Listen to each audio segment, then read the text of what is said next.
Hola, bueno, yo soy el doctor Galeno Rojas y voy a hablar sobre el tratamiento farmacológico de la enfermedad de Alzheimer y algunas de las nuevas evidencias que disponemos al momento. En principio, mi declaración de intereses es que yo fui bastante tiempo neurólogo del ANMAT, así que fui partícipe de varias situaciones en relación de los medicamentos de los últimos años y actualmente me dedico a la investigación clínica en la empresa Acuvia y además soy neurólogo del Mitre y de Fundación Favaloro. A la hora de hablar del tratamiento farmacológico de la enfermedad de Alzheimer, tenemos que tener en cuenta algunos puntos importantes. En principio, que a la hora de medicar, muchas veces quizás el primer abordaje es eliminar los medicamentos que no son útiles. Por ejemplo, si el paciente está recibiendo un fármaco con un efecto anticolinérgico, esto sacarlo. O sea, por ejemplo, a veces el paciente puede estar recibiendo difenhidramina, viperideno, algún opioide, corticoides, fármacos con potencial empeoramiento sobre las funciones cognitivas. Y muchas veces el primer enfoque es retirar estos medicamentos. El otro punto es que tenemos que identificar si hay condiciones comórbidas, o sea, si el paciente tiene un empeoramiento cognitivo, lo primero que hay que ver es si no tiene una infección urinaria, bueno, cuestiones que ustedes ya como médico conocen. El otro punto es que hay que utilizar con cuidado los psicofármacos y solo bajo estrictas circunstancias. Ustedes saben que muchos de los medicamentos actualmente en uso en la neurología cognitiva son off-label, es decir, no tienen una recomendación formal de uso. Por lo tanto, tenemos que tener cuidado. La quetiapina, que es un medicamento que ampliamente utilizamos todos, bueno, debemos saber que tiene un warning, un black box sobre un posible riesgo de aumento de la mortalidad en pacientes ancianos con demencia. Por lo tanto, esa es una situación que tenemos que tener en cuenta. Y de usar psicofármacos, solamente utilizarlos lo mínimo y necesario. Muchas veces hay pacientes que continúan utilizando psicofármacos eternamente y llega un momento, dado el estadio de la demencia, que ya no es necesario.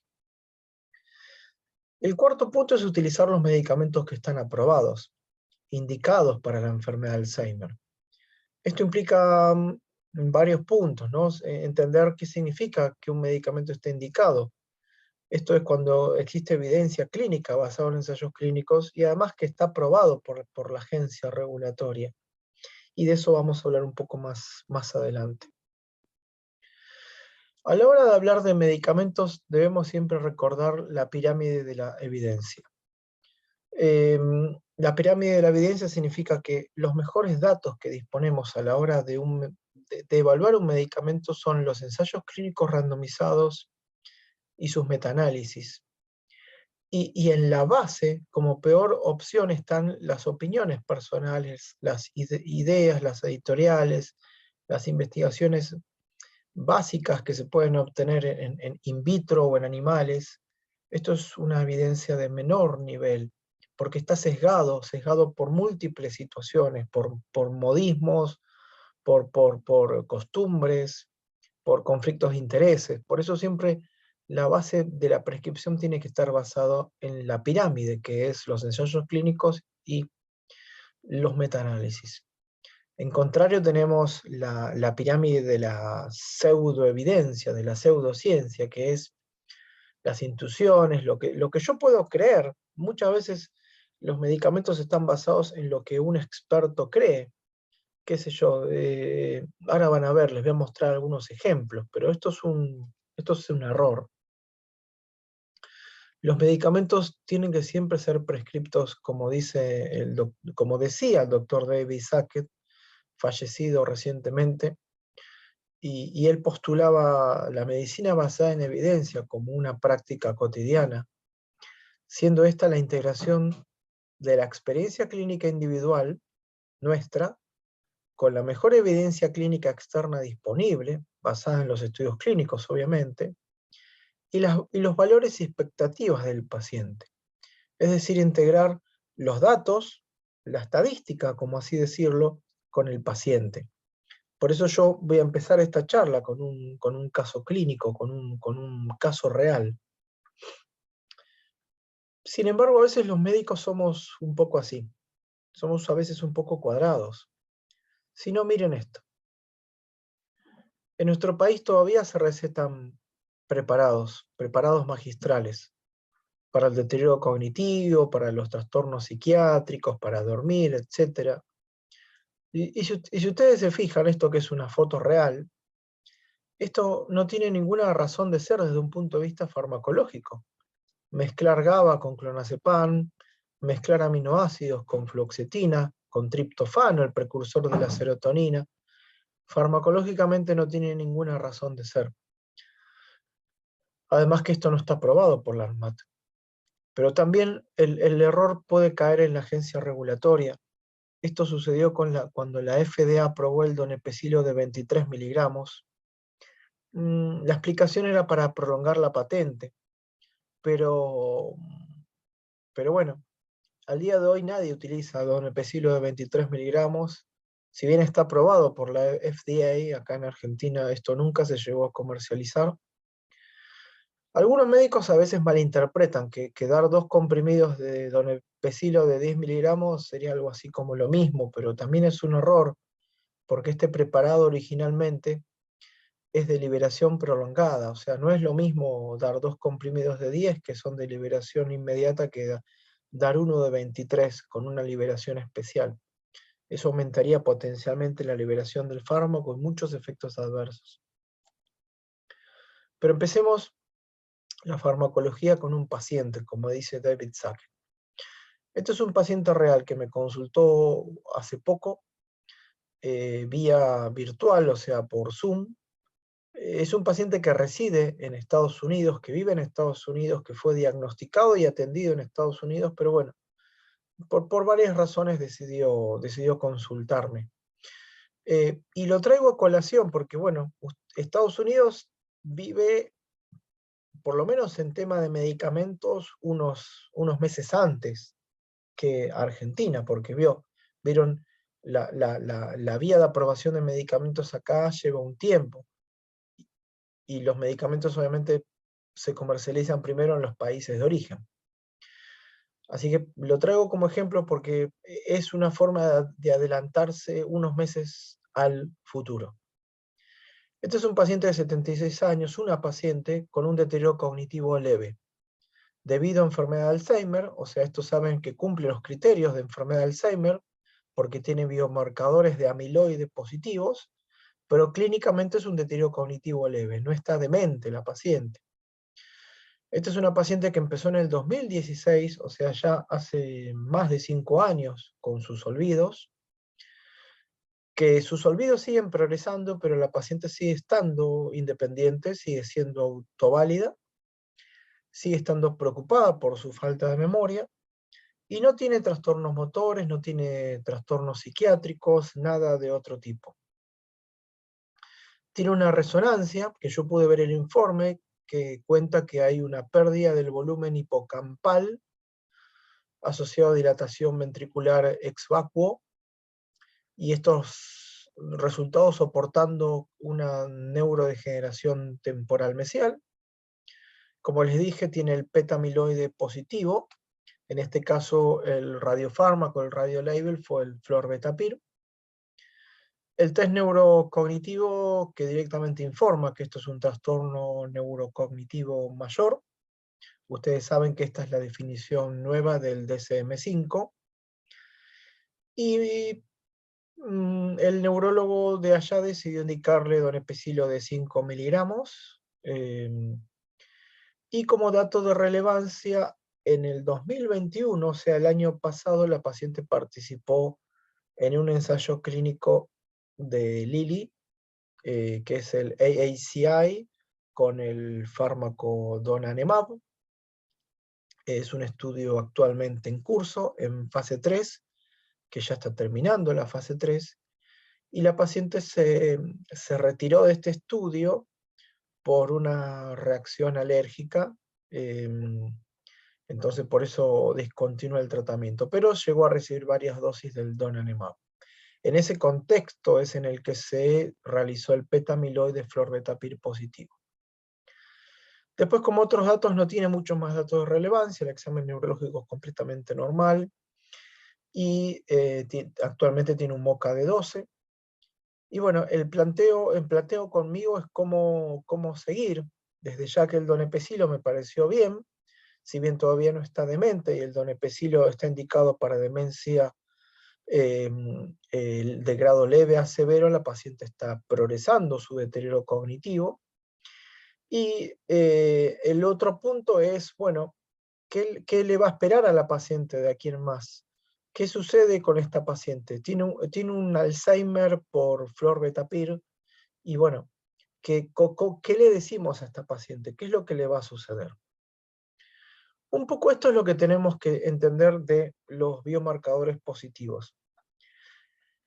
De las primeras publicaciones que obtenemos sobre la evolución de cohorte de los pacientes que se les realiza un fluorbetapir, se les realiza un PET-amiloide y es positivo, lo que tenemos que entender es que en principio hay una población normal, sin deterioro cognitivo, que puede tener estos biomarcadores positivos en su cerebro.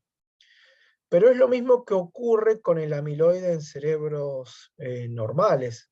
Con el paso de los años, el amiloide en nuestro cerebro se va acumulando. Eso ocurre en la patología y obviamente también ocurre con los PET-amiloide. Pero en las cohortes, esto es lo que sucede. O sea, si nosotros tenemos, esta es la cohorte más grande, que es de Roberts, de la Clínica Mayo, que sobre una muestra de 1.671 PETs que se realizaron, en este caso con el marcador de Pittsburgh, carbono 11, el riesgo de tener demencia tipo Alzheimer, es decir, un paciente con deterioro cognitivo leve, va a pasar a demencia, ¿con qué progresión? En principio, a los 3.8 años hay un riesgo de 2.56, o sea, un hazard ratio de 2,6, casi se duplica el riesgo de que el paciente se dementice hacia enfermedad de Alzheimer si tenía el PET-amiloide positivo. Pero este riesgo de conversión de 2,56 a los 3.8 años crece mucho más el riesgo, casi a un 8 veces más el riesgo, si el PET-amiloide positivo, en este caso, se asocia a atrofia hipocampal o a test cognitivos anormales, como nuestra paciente. Nuestra paciente tenía el PET positivo y además atrofia hipocampal y un deterioro cognitivo. Esto es en otro paper, en el paper de Walk de 2018. Este riesgo va a ser mucho mayor si el paciente tiene, por ejemplo, mucha carga de amiloide en el PET medido con un score, tiene ApoE4 positivo, tiene bajos niveles en el CDR o bajos niveles en el ADAS-Cog. Este riesgo de 8 veces más riesgo de dementizarse va a ser mucho más alto. Como sea, estos son presunciones de pronóstico de lo que va a suceder con nuestro paciente, y es útil saber esto a la hora de, ya van a ver, si decidimos darle un anticuerpo monoclonal al paciente. Actualmente el PET-amiloide está solamente indicado en casos atípicos, en pacientes jóvenes, así que realizar este estudio de PET no es algo estándar de rutina, solamente en casos especiales, atípicos o pacientes jóvenes.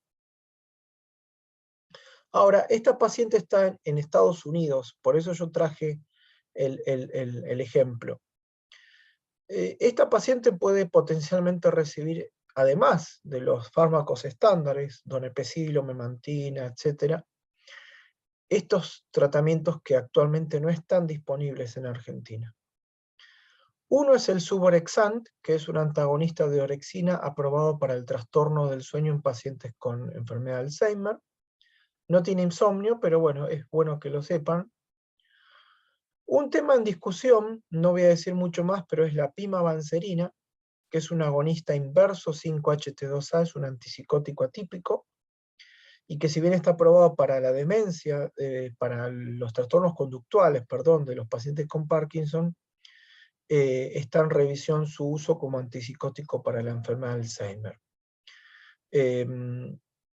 Ahora bien, el tema es el aducanumab. El aducanumab es de Biogen, marca Adulheim, está disponible ya en Estados Unidos y fue aprobado por la FDA con ciertas controversias en relación a la evidencia de los ensayos clínicos. No voy a entrar mucho en este tema porque creo que hay mucho más para hablar que creo que sería más interesante. Pero esa controversia hizo que actualmente este es un medicamento que no está cubierto por el Medicare, que sería como si fuera el PAMI de Argentina, así que no está cubierto por la principal obra social, pero podría eventualmente ser adquirido de manera privada o alguna cobertura que sí lo hiciera. Como sea, si el médico tratante decidiera iniciar este tipo de medicamentos, según el label, según el prospecto, este fármaco puede ser empezado en pacientes con deterioro cognitivo leve o demencia en estadios tempranos, con la consideración que esto fue aprobado bajo una vía acelerada, es decir, sin haber completado todos los procesos regulatorios que se requieren por la FDA. Y esto fue basado en que hay una reducción clara de las placas amiloide en los pacientes tratados con la enfermedad de Alzheimer. Ahora, de considerar recetar este medicamento, deberíamos tener... A ver, no quiero aclarar, o sea, no fue mi recomendación, pero quiero centrar la aclaración de que esto existe y que esto, bueno, mi inclinación podría haber sido otra, en medicar al paciente, quizás si la paciente empeorara más. Pero de así serlo, hay que tener en cuenta todo esto. En principio, lo que sabemos es que este tipo de medicamentos hay que recetarlo bajo las mismas condiciones con las cuales se realizó el ensayo clínico. Y esas condiciones fueron muy estrictas. Al día de hoy existe muy poca literatura al respecto. Esta es una de las mejores, la recomiendo a la hora de analizar este tipo de anticuerpos monoclonales en la práctica clínica, porque ahí es donde viene la discusión. Y esto es del 2001, el líder de esta publicación fue Jeffrey Cummings, donde él nos muestra cuáles fueron las condiciones del ensayo clínico y cuál, según expertos, deberían ser las condiciones para la prescripción en la práctica clínica cotidiana. En principio, otra vez esto está indicado en pacientes con compromisos leves, Mini-Mental de más de 20. Y siempre y cuando haya un informe de que hay amiloide positivo, tanto con el PET o como en el líquido cefalorraquídeo, a diferencia de la aprobación de la FDA que no requiere esto. Pero según expertos se recomienda que haya confirmación del amiloide en cerebro. El paciente además tiene que estar clínicamente estable. Un paciente, por ejemplo, con cáncer no debería enrolarse, un paciente con un trastorno cardíaco inestable no debería recibir estos medicamentos. Los pacientes anticoagulados no pueden recibir estos medicamentos porque tienen riesgo de producir lo que vamos a ver más adelante, el ARIA-H, que son lesiones hemorrágicas cerebrales. Como sea, igual estos, yo voy a contar más adelante, que son lesiones en su mayoría asintomáticas. Pero dado que en los ensayos clínicos los pacientes anticoagulados no permitieron enrolarse, en la práctica clínica no deberíamos tampoco tratar pacientes anticoagulados. Después, para recetar estos medicamentos hay que tener criterios estrictos de resonancia y criterios de monitoreo y un conocimiento y una expertise para poder evaluar lesiones complejas, ya lo vamos a ver más adelante, como las microhemorragias, la siderosis superficial y el edema vasogénico. Y los médicos, por supuesto, tienen que estar entrenados en hacer todo esto. Esto es una importante discusión porque el monitoreo en los ensayos clínicos fue muy, muy estricto. Ustedes piensan que en un ensayo clínico por lo menos hay 10 médicos mirando un solo paciente, y eso no es lo que pasa en el consultorio. Estas son las lesiones que pueden ocurrir. Son las lesiones como efecto adverso que pueden ocurrir, que son las lesiones de ARIA. ARIA viene de lesiones asociadas con el amiloide, que puede ser tipo E o tipo H, tipo H. Las tipo E están relacionadas al edema vasogénico, y las H relacionadas con las microhemorragias, la siderosis superficial o las macrohemorragias. Esta es una lesión de área E de edema vasogénico. Esto es un edema vasogénico localizado y leve, pero puede ser multifocal, mucho más severo, de más de 10 centímetros. Y estas son las microhemorragias, ustedes pueden ver, son unos puntitos muy pequeños, se ven en el GRE. Estos pacientes tienen sí o sí que recibir una secuencia de GRE o T2 estrella. En los ensayos clínicos, más de 4 microhemorragias fueron contraindicación, así que si el paciente tiene más de 4 microhemorragias, no debería recibir estos fármacos. La siderosis superficial es algo que puede ocurrir como efecto adverso, también puede ser leve, o en este caso, fíjense que es multilocular, son más de 3 lesiones con siderosis superficial. También pueden ocurrir macrohemorragias como efecto adverso, eso es muy infrecuente, pero bueno, también esas cuestiones son contraindicaciones para recibir estos medicamentos, si hay siderosis superficial o macrohemorragias. Si el paciente que recibió, por ejemplo, el anticuerpo monoclonal presenta este tipo de lesiones y son severas, se recomienda suspender el tratamiento. Y si el paciente está sintomático, aun si el área E es leve, también se recomienda suspender el tratamiento. Si la siderosis es leve, pero el paciente tiene síntomas, no sé, dolor de cabeza, mareos, empeoramiento cognitivo, debería suspenderse el tratamiento. Pero una vez resuelta la lesión, por ejemplo, repitiendo la resonancia al mes, y si el edema vasogénico se resuelve, se va, uno eventualmente podría otra vez reiniciar el tratamiento. Como pueden ver, esto requiere un monitoreo muy estricto, medir las lesiones, algo que en la práctica requiere mucho entrenamiento.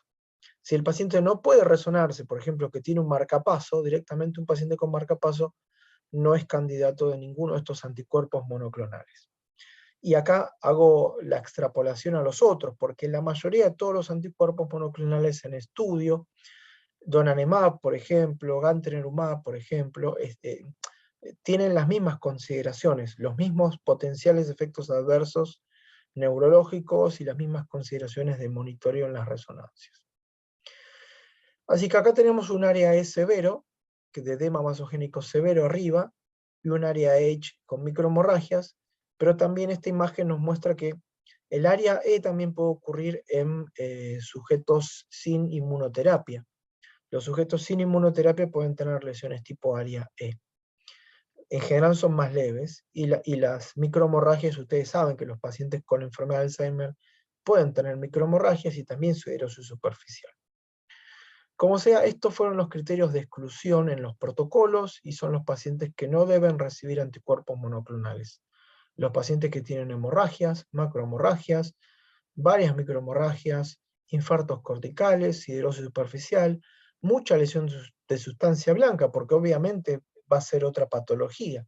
Y otra patología no fue estudiada de recibir este tipo de anticuerpos monoclonales. Dando la vuelta a la página, sacando ya los anticuerpos monoclonales, porque van a ver que se habla mucho de anticuerpos monoclonales, pero no es lo que más se está investigando, no es el pie de más relevancia, ya lo van a ver. Este es el pipeline de Jeffrey Cummings. Jeffrey Cummings todos los años publica todos los ensayos clínicos que están en progreso con la enfermedad de Alzheimer. Acá está la referencia de Jeffrey Cummings de la revista Alzheimer and Dementia. Esto fue publicado hace un par de meses. Él nos habla de la fase 3, de los estudios con fase 2 y los que hay con fase 1. Con fase 1, quizás lo preocupante es que hay medicamentos, pero tampoco hay tanto. Con fase 2 sí hay muchos medicamentos y con fase 3 tenemos más de 30 ensayos clínicos en curso. Yo me voy a centrar solamente en los estudios de fase 3. Les voy a pasar también la bibliografía para que ustedes puedan leer el resto de los ensayos y medicamentos que existen. Hay una N de 31 ensayos clínicos en curso en fase 3 para 2022, o sea, actualmente esta es la N que existe. Yo voy a nombrar los que creo por un sesgo personal nada más, nada en particular. El aducanumab es uno de los estudios. No tiene un reclutamiento activo, pero todavía se están analizando algunas otras situaciones más. El aducanumab se aprobó por vía acelerada, así que, como ustedes ven, tiene una aprobación particular. Esta fue una de las condiciones para la cual se apruebe, con la cual se aprobó el medicamento, que continúe todavía su investigación. El gantenerumab de Roche también tiene varias consideraciones muy similares al aducanumab y a otros anticuerpos monoclonales, solo que el gantenerumab empezó bastante antes todas las fases de investigación. Por eso los datos que disponemos hablan que para este año 2022 el gantenerumab ya va a tener todas las fases completadas. La diferencia con el aducanumab es que el gantenerumab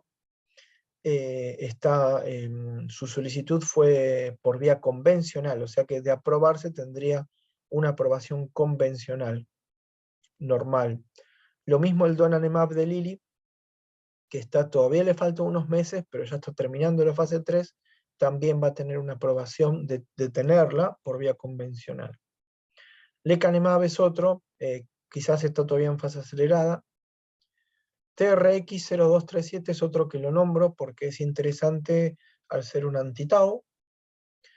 El oligomanato que modifica la microbiota es otro fármaco potencialmente muy interesante del laboratorio Green Valley de China. Ya está aprobado para su comercialización en China, pero está en fase 3 en Estados Unidos y en Europa. Y hace muy poquito Green Valley decidió detener la fase 3 por un tema económico y de pandemia en China. Así que esto está parado. Bueno, y hay algunos otros interesantes, como que todavía está en estudio el omega 3, el escitalopram y el semaglutide, porque hay un mecanismo de la insulina y la enfermedad de Alzheimer que es muy interesante. Entonces, en fase 3 tenemos 31 ensayos clínicos, pero fíjense que solamente un 29% tiene como target el amiloide, sea como anticuerpo monoclonal o otra vía, pero el amiloide. Después hay casi un 70% de otros mecanismos que se están estudiando, como ser la inflamación, la vasculatura, el estrés oxidativo, la neuroprotección. Así que probablemente no es el amiloide el target más, por lo menos, más frecuente dentro de lo que son los ensayos clínicos. Es cierto que el aducanumab ha tenido mucho impacto, pero no es el target más buscado. Bueno, hablamos un poco de un paciente real que estaba en Estados Unidos, que potencialmente podría haber recibido aducanumab, no fue la decisión nuestra, y revisamos el tema. Pero ¿qué pasa en Argentina? En Argentina, si queremos buscar los medicamentos que están aprobados, yo les sugiero utilizar el vademecum del ANMAT. Entran en Google, vademecum ANMAT PAMI, y pueden buscar el medicamento por nombre comercial, el nombre genérico, y ver, por ejemplo, cuáles son las indicaciones del donepezilo, de la galantamina, etc. Y revisar, hacer una revisión, como hice yo, de cuáles son los medicamentos que contienen dentro de su indicación, en el label, en el prospecto, enfermedad de Alzheimer. Y estos son todos los medicamentos que tienen esa indicación. En Argentina, donepezilo para enfermedad de Alzheimer leve a severa, rivastigmina para enfermedad de Alzheimer leve a moderada, galantamina enfermedad de Alzheimer leve a moderada, memantina Alzheimer moderado severo. El Subenide, si bien no es un medicamento, es un nutriente, también contiene su indicación Alzheimer. Cerebrolicina también tiene indicación Alzheimer. Esto puede ser controvertido, pero por un tema regulatorio, la cerebrolicina, dado su aprobación en Austria, Alemania, se puede comercializar en Argentina con la indicación de enfermedad de Alzheimer. Risperidona, bueno, hasta hace unos meses estaba, últimamente yo no la encontré, pero antiguamente risperidona tenía la indicación de enfermedad de Alzheimer a corto plazo, porque en Europa sí, La risperidona está aprobada para el tratamiento de la enfermedad de Alzheimer solamente por unos meses. Y lo último que salió para Alzheimer en Argentina en 2017 fue la monodosis de memantina donepezilo, es decir, un comprimido que contiene los dos principios activos. Dentro, esto es puramente off-label, como para citar que, bueno, en la práctica clínica utilizamos varios medicamentos más que no están aprobados para enfermedad de Alzheimer, pero potencialmente podrían funcionar, como citalopram mucho en los síntomas depresivos de enfermedad de Alzheimer, bupropion a veces para la apatía, quetiapina, como ya lo nombré muchas veces, para los trastornos psiquiátricos, etc. Desde lo que es la práctica clínica, la guía que nos habla de la eficacia de esto es la guía de la Sociedad Neurológica, esto es del 2011, y esto solamente como para revisar brevemente el tema, estos son los inhibidores de colinesterasa, donepezilo, rivastigmina, galantamina. Como pueden ver, el donepezilo está aprobado en dosis de 5 o 23 miligramos, pero como les dije, son dosis que no se utilizan y no deberían utilizarse en Argentina porque no disponemos del comprimido de liberación prolongada que sí está en Estados Unidos. La rivastigmina, saben, está en cápsulas y parches. Los parches hacen que sea mucho más práctico su prescripción. Las concentraciones a veces son difíciles de entender porque el parche tiene 3 tipos de concentraciones: el contenido del parche en sí, la liberación en 24 horas del parche en sí, y el tamaño del parche en centímetros cuadrados. Pero bueno, en general, con decir parche 5, 10 y 15 es suficiente para que en la farmacia lo entiendan. Galantamina, la dosis es de 16 a 24 miligramos. Es muy común que el paciente se quede en 8 miligramos de galantamina y eso es un error porque es una dosis subterapéutica.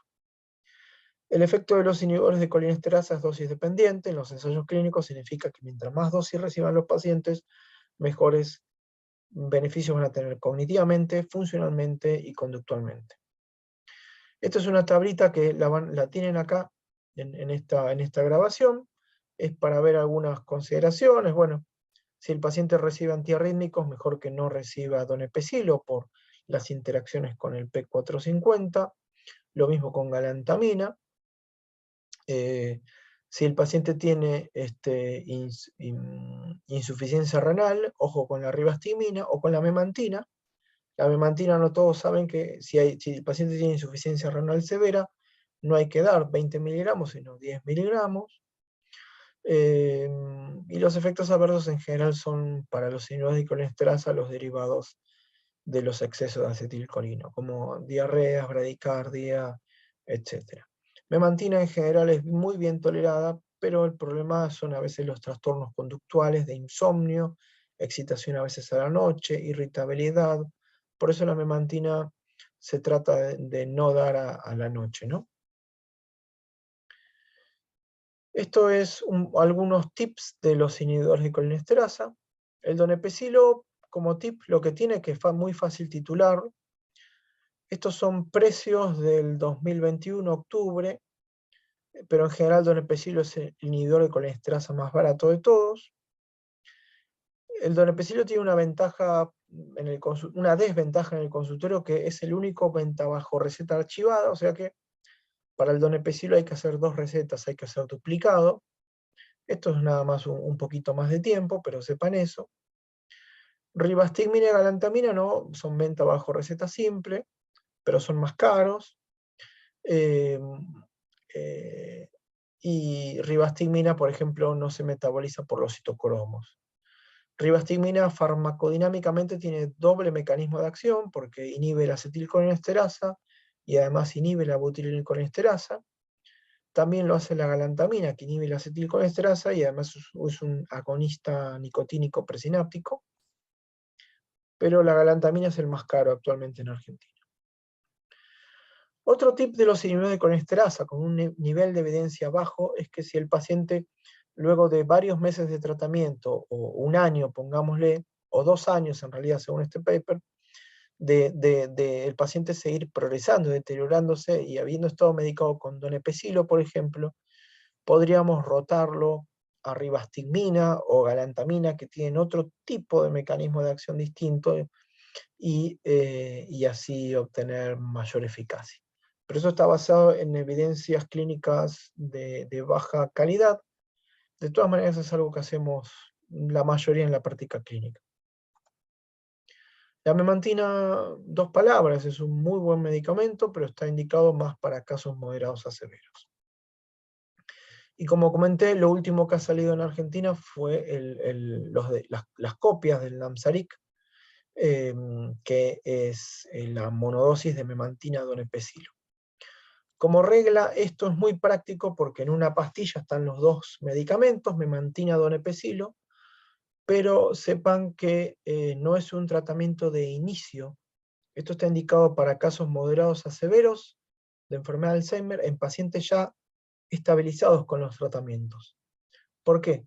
Porque la dosis de donepezilo es de 10 miligramos y nadie empieza de una con donepezilo 10 miligramos, empieza con 5, por lo tanto esto nunca puede ser un tratamiento de inicio, porque el paciente tiene que haber recibido previamente los 5 miligramos de donepezilo. ¿Ok? Desde las prácticas guías, bueno, no hay muchas guías para el manejo del deterioro cognitivo leve, desde ya que al día de hoy ningún tratamiento sintomático está aprobado para el deterioro cognitivo leve. Como vieron, sí, el aducanumab sí está aprobado para el deterioro cognitivo leve con confirmación de amiloide. La evidencia actual es para el tratamiento de deterioro cognitivo leve es hacer ejercicio y estimulación cognitiva. En Argentina, 2 palabras. Hace unos años nos hemos dedicado a reportar un poco los problemas que existen con medicamentos que ya no carecen de eficacia. En Argentina se comercializan muchos medicamentos con el término de vasodilatadores cerebrales, antioxidantes, vitaminas, energizantes cerebrales, que no tienen ninguna evidencia de ser. Y en Argentina hay una muy gran prescripción de eso.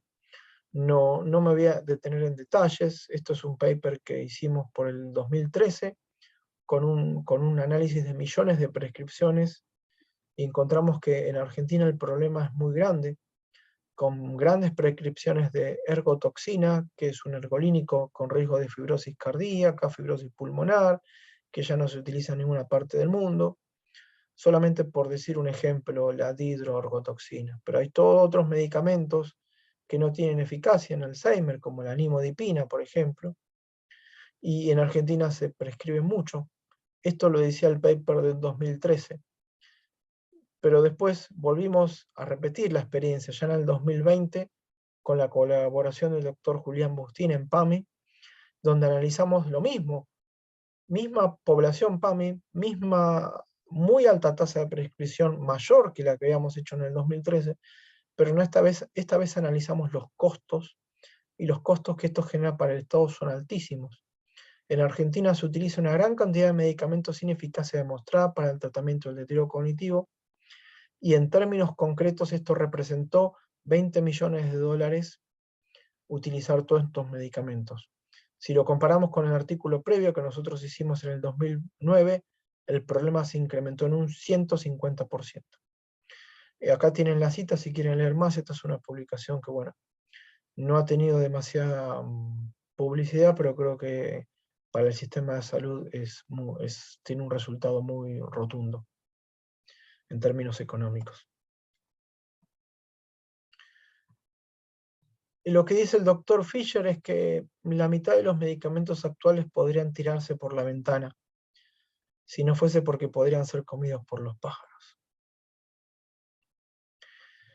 En este mismo contexto y en esta misma línea de analizar un poco qué es lo que sucede en Argentina, porque a ver, ¿a qué traigo todo esto? Porque en este contexto tenemos que pensar los medicamentos que se vienen. No tenemos que pensar en el contexto de Estados Unidos, en este contexto de Argentina. Y este es el contexto que tenemos. Medicamentos con una alta prescripción que no debería ocurrir. Y este es un tema de las publicidades. Esto lo publicamos el año pasado junto con la doctora Pilar Sánchez de Paz en la revista Medicina a través de la segunda cátedra de farmacología. Y lo que analizamos fueron las publicidades médicas, y en particular las neurológicas. Y encontramos que hay en un 69% de los casos de nuestra muestra, los gráficos de las publicidades tenían información capciosa, y en un gran porcentaje de la información era falaz. Y acá también están las publicidades de los antidemenciales. Por eso quiero traer a colación de esto. Así que tenemos también este tema con el marketing. Dando vuelta a la página, si queremos tratar bien a un paciente demente, no nos olvidemos que hay demencias que tienen cura, y son las demencias reversibles, que son las demencias autoinmunes. Así que no solo debemos tratar bien al paciente, sino que tenemos que diagnosticarlo bien, porque el paciente podría recibir corticoides y eventualmente curarlo.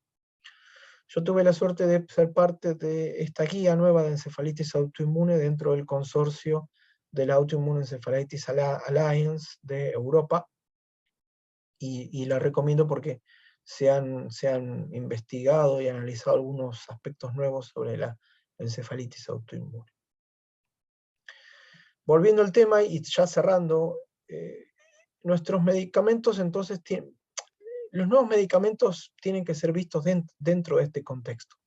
Los medicamentos nuevos se van a aprobar si están aprobados en Estados Unidos, porque eso es lo que determina la ley de medicamentos 16.463 y todos sus decretos y disposiciones posteriores. Porque los medicamentos en Argentina son un derecho. Por suerte, y bien sea así, son un derecho, entonces probablemente se van a aprobar todos estos medicamentos. Pero bajo todo este marco normativo, bajo sus decretos, bajo las disposiciones de buenos prospectos, bajo una farmacovigilancia, con una consideración de uso compasivo, quizás se registran como bajo un registro especial, y todo esto es importante y hay que tenerlo en cuenta porque es lo que probablemente vaya a suceder.